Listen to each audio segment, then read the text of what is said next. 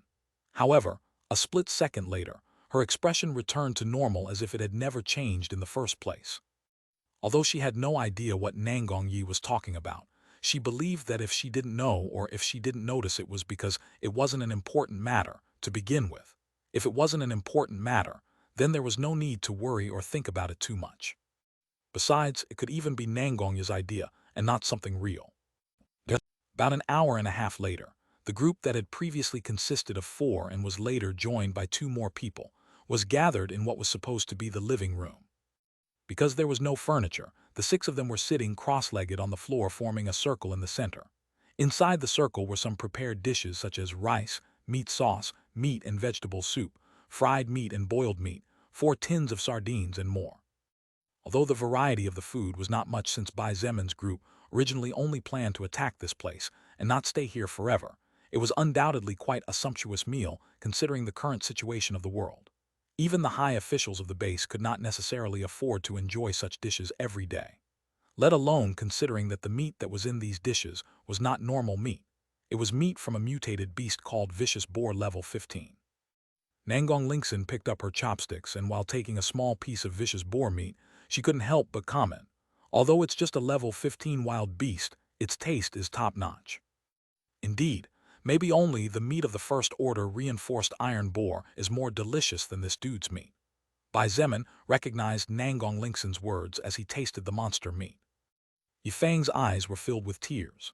These tears represented all her grievances, pains, bitterness that she had to swallow forced by life, but at the same time they were tears filled with gratitude. Gratitude for still being alive, gratitude towards the new opportunity granted to her and her daughter, gratitude towards the group of people next to her. Unconsciously, the woman looked at her daughter with eyes brimming with love. Xiang Feng's eyes, unlike her mother's emotional ones, shone like stars in the night sky. She looked at the bowl with rice and a thin strip of meat as if she wanted to devour the food with her gaze alone. Bai Zemin gave her a sidelong glance and felt really bad for this thin girl. To prevent Xiang Feng from having stomach problems, he limited the amount of food she could eat temporarily until her condition improved. However, he knew that probably in a day or 2 she would be back to her best condition or even beyond. After all, what Xiang Feng had in her bowl was not normal meat. Under her mother's loving eyes and Bai Zemin's curious stare, the 10-year-old girl took a small mouthful of meat to her lips before biting into it carefully with her pearly teeth. When the meat entered her mouth, the delicious juice was the first thing she savored before the meat practically melted away automatically from how tender it was. Xiang Feng swallowed the food in her mouth and immediately felt a rush of energy travel through her body before disappearing as if it had never happened in the first place.